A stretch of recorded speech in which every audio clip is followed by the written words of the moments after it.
নমস্কার। Ramakrishna TV YouTube চ্যানেলের পক্ষ থেকে সকল মা, বাবা, দাদু, দিদা, ঠাকুমা, ঠাকুরদাদাদের জানাই অনেক অনেক ভালোবাসা, প্রীতি ও আন্তরিক শুভেচ্ছা। সবাই ভালো আছেন, ভালো থাকবেন।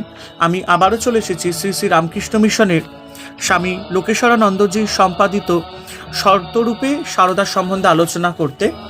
আজকে আমরা আলোচনা করব শতরূপে সারদা থেকে মাতা ঠাকুরানী, স্বামী বিবেকানন্দ ও স্বামী ব্রহ্মানন্দের দৃষ্টিতে পঞ্চম ভাগ। আমরা আলোচনায় ছিলাম স্বামী বিবেকানন্দের দৃষ্টিতে মাতা ঠাকুরানী চতুর্থ ভাগে। শ্রীমাকে স্বামীজি সাধারণ গুরুপত্নী হিসাবে দেখতেন না, শুধু সংঘ জননী হিসাবেও নয়, তাকে দেখতেন বিশ্বজননী রূপেও, এক বিরাট বিশ্বজোড়া মা। স্বামীজির কাছে শ্রীমাই সব, আবার তার ঊর্ধ্বেও।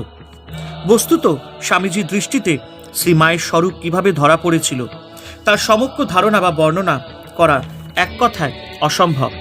অন্যের কথা কোনো ছাড়, স্বয়ং স্বামীজির সন্ন্যাসী গুরুভাইদের মধ্যেও অন্তত কেউ কেউ যে প্রথম দিকে স্বামীজির ধারণার অংশভাগ হতে পারেনি, তার একটি দৃষ্টান্তের উল্লেখ পাওয়া যায় স্বামী বিজ্ঞানানন্দের নিম্মুক্ত বর্ণনায়। আমি মা ঠাকুরনের কাছে বেশি যেতাম না। স্বামীজি কি করে তা জানতে পারেন? শ্রীসীমা তখন বলরাম মন্দিরে।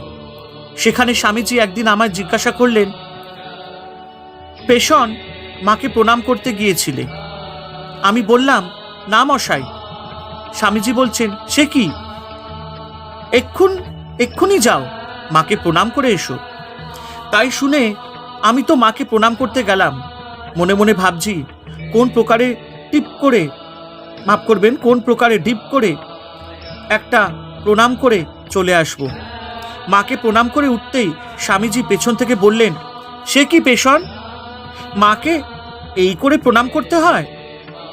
সাষ্টাঙ্গ করে প্রণাম করো, মা যে সাক্ষাৎ জগদম্বা। বলেই তিনি সাষ্টাঙ্গ হয়ে মাকে প্রণাম করলেন। আমিও মাকে আবার সাষ্টাঙ্গ প্রণাম করে চলে আসি। আমি কিন্তু ভাবতেই পারিনি যে স্বামীজি আবার পেছনে পেছনে আসবেন। স্বামী বিজ্ঞানানন্দ বলতেন, শ্রীমাকে কিভাবে প্রণাম করতে হয় স্বামীজি তা আমাকে শিখিয়েছিলেন। আচ্ছা, আমি এখানে একটা কথা বলে দিই। স্বামীজি যে পেশন বলে যে ডাকছিলেন, স্বামী বিজ্ঞানানন্দজিকেই স্বামীজি পেশন বলেই ডাকতেন। তো আমরা ছিলাম স্বামীজি বিজ্ঞানানন্দর কথায়। তিনি বলছিলেন, শ্রীমাকে কিভাবে প্রণাম করতে হয় স্বামীজি তা আমাকে শিখিয়েছিলেন, বুঝিয়েছিলেন মায়ের স্বরূপ কি তাও। স্বামী শিবানন্দের পূর্বে উদ্ধৃত চিঠি থেকে জানা যায় যে শুধু স্বামী বিজ্ঞানানন্দকেই নয়, অন্যান্য গুরুভাইকেও স্বামীজি শ্রীমাকে চিনিয়ে দিয়েছিলেন। শ্রীমাকে যাতে তার গুরুভাইরা শুধু গুরুপত্নী হিসেবে না দেখেন, সে বিষয়ে স্বামীজি সদা সচেতন ছিলেন। তা স্বামী শিবানন্দকে লেখা চিঠিতে এবং স্বামী বিজ্ঞানানন্দের উপরোক্ত ঘটনার বিবরণ থেকে স্পষ্ট বোঝা যায়। গিরিশচন্দ্র ঘোষের শ্রী মায়ের প্রতি গভীর শ্রদ্ধাভক্তির সংবাদ পেয়ে স্বামীজির উল্লাসের শেষ নেই। স্বামী নিরঞ্জনানন্দের মায়ের প্রতি গভীর ভক্তির জন্যে তার যে কোনো ত্রুটি স্বামীজি উপেক্ষা করতে প্রস্তুত। আবার স্বামী ব্রহ্মানন্দকে লেখা তার চিঠিতে দেখা যায় যে পুথিকার অক্ষয় কুমার সেনের, যাকে স্বামীজি আদর করে শাকচুন্নি বলতেন, তার মায়ের প্রতি ভক্তি অটুট আছে কিনা তা জানার জন্য স্বামীজির উদ্বেগের অন্ত নেই। স্বামী ব্রহ্মানন্দকে লিখছেন, বলি শাকচুন্নির কোনো কথাই তো তোমরা লেখো না, সে গেল কোথা? মাকে ভক্তি করছে তেমনি কি না?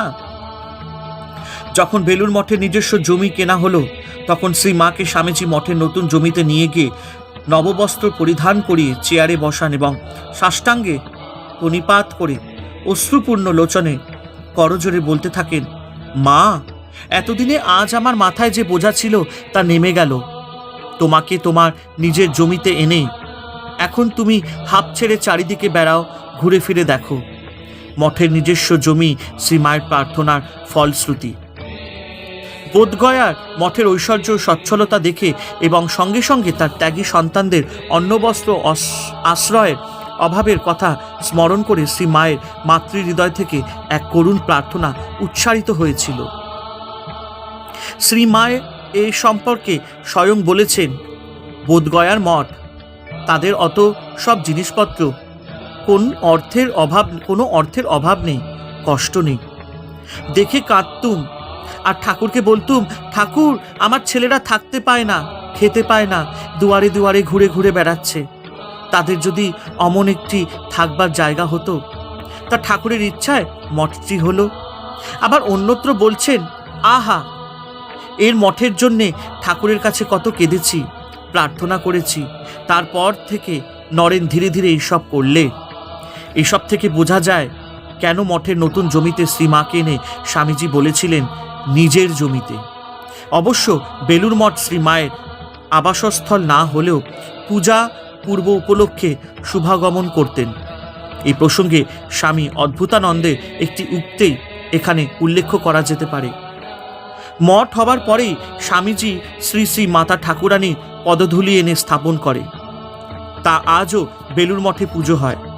মা ঠাকুরুন যে কি তা একমাত্র স্বামীজিই বুঝেছিলেন। তিনি যে স্বয়ং লক্ষ্মী তা আর কেহ বোঝেননি। হরে কৃষ্ণ কৃষ্ণ কৃষ্ণ হরে হরে, হরে রাম রাম রাম হরে হরে। জয় শিব শম্ভু, জয় দেবী দুর্গা দুর্গাতি নাশিনী, জয় মা কালী।